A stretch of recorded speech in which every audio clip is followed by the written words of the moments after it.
Hey, how's it going, everyone? Welcome to the Minds Panel Show with your host, Gov Spiders of Minds.com, open source encrypted social media of ideas and discussion. Today on the panel, we've got Reclaim the Law, we've got SoFuego, we've got Stone Archer and Lee Travis. Looks like we've got Wasted Talent, Satori, and Bill Ottman on the panel today. Today we're discussing comment culture, Minds ethics, possible exploits, the Minds economy, creation incentive, and possible features for the project. So got KDJH in the call. A lot of these subjects are going to overlap between each other because they are very related and have a lot to do with the governance of Minds and how our community is going to run. But so I think we're going to start off with going back into comment culture, because we've already had a show on comment culture and call this 2.0. And so back when we originally discussed this, it was about how the community interacts between each other. It was around the time when blocks were new, so when you should find it reasonable to block a user versus having an ethical discussion, etc. But so we now have live comments, which gives us a lot better chance to actually talk in real time with one another and actually have a full-out discussion rather than just leaving posts tagging each other back and forth. And I think that we can really use that and other things that we now have that we didn't have before to sort of expand this idea. Yeah, I think that there was some pretty interesting censorship talk today over the last couple days. Cannibal Jester, he seems to... Yeah, I think that it's a little bit confusing for some people up front when they sign up, because at least on mobile, you're prompted to boost right after you post. So some people are interpreting, if a boosts rarely get rejected. Like, that is very rare. And honestly, I would like a situation where we didn't even have to have a human moderator, but we're not really there yet, and we would have to have a long talk about how we could possibly engineer that so that it's not pushing through illegal or like super sketchy content. But he got confused because he had a boost rejected. I think it was someone with their head cut off, and he was saying, "Oh well, I don't get censored like this on Facebook." It's like, dude, we're allowing that content to be on Minds. It can still be on your channel. That's fine. It would be taken off of Facebook, actually. So we allow anything on the site as long as it's not illegal, which is pretty much as open as you can get anywhere on the internet. I mean, I don't know anywhere that is. I don't know how you could be more open than that. But Boost, we can't. There's like kids on the getting boosts, and there's App Store issues. I don't want to be beholden to Google and Apple policy because their censorship policies are really bad. But we also do kind of have to navigate that intelligently, and we don't want to throw things in everybody's face that they don't want to see. So I'm curious your guys' thoughts on all that. I mean, yeah, it's sort of exactly how you say. We are in these app stores and we have terms that we have to abide by, but at the same time, they're not harsh terms by any means. You can upload things as explicit, and I mean, anything that's not illegal can go up on Minds. Pretty much, is the only kind of reasonable for everywhere. But did you want to continue on Reclaim the Law? Yeah, I've got to chip in on that one about the illegal bit, because I don't like using that word. I much prefer to use the word unlawful. The reason for that is because what is illegal or legal is made up by the Houses of Parliament in this country or the Senate in America. They make legislation. But what is lawful or unlawful is a different matter. We have an act of Parliament. It's called the Criminal Damage Act, and Section 1 of it says this. It says that if you damage or destroy another person's property without a lawful excuse, you commit the offence of criminal damage. So the question arises, what would be a lawful excuse to damage or destroy another person's property? Well, if we imagine a house on fire and you kick a door down to get someone out, that would be a lawful act, where it is illegal to kick a door down normally. So that's the difference between legal and lawful. What's legal is what's lawful, rather, is what's reasonable, prudent, and well-intentioned in the circumstance.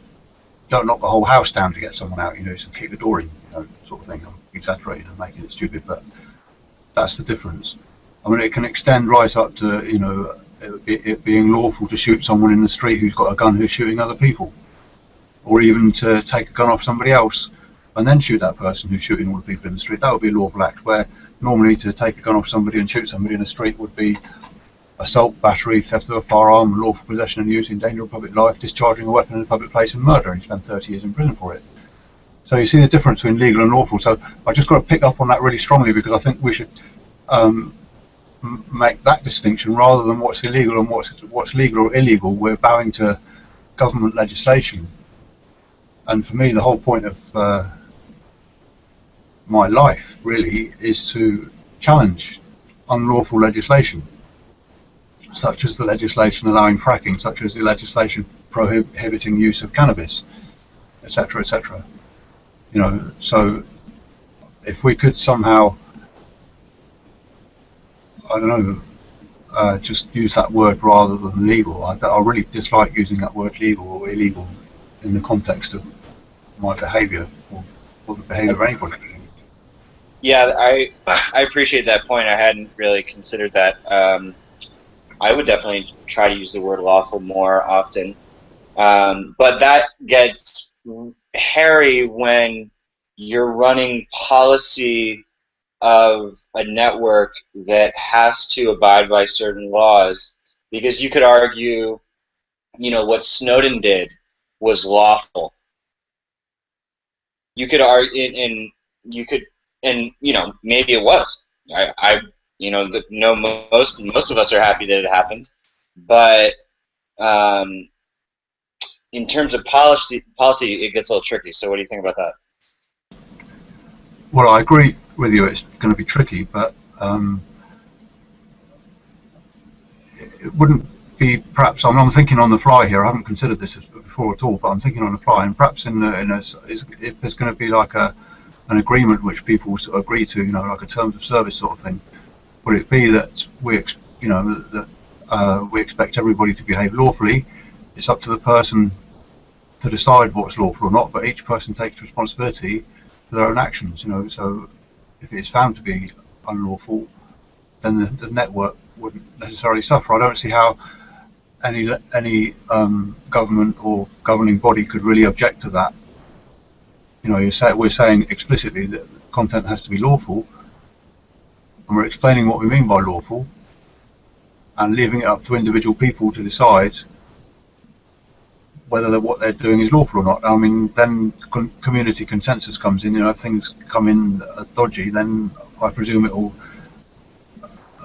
attract attention and be dealt with in a good way. A very good point. I try and... Sorry, go ahead, Bill. No, please. I was just going to say, I try and make that distinction for myself and get used to replacing that word as much as possible through time. But I was going to say, basically, what Bill said is that as long as we're strapped down to these services, these app stores, these proprietary devices that we have to, go out of our way and sort of limit ourselves to be a part of, to be able to use their reach and to be able to use their user base and their accessibility and everything. I think as long as we're on those platforms, it's always going to be something to watch out for in our terms. Something of a small solution I thought of recently was the ability to just mark your entire account explicit. Through, I'm not sure what means we'd have to decide that someone else could do that to your account, but so that you can't accidentally post something unexplicit. If your account is known for posting those things constantly, maybe it should just be marked as explicit, and then people have to reveal it, because I don't really think that's too much of a stretch out there. Did you wanna comment, Lee or Holly? I was thinking if it was a consensus thing, maybe it could be some kind of thing where we all have a consensus of up thumbs, down thumbs. If you get, 50 down thumbs, but that means that 50 people have to look at something that's explicit or not explicit, or defining.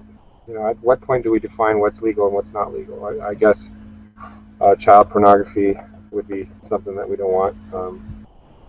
Violence and like graphic violence that's real, that might be something that we don't want. So I guess there's got to be a line that's determined, and it looks like Kevin said something about a Minds Honor code.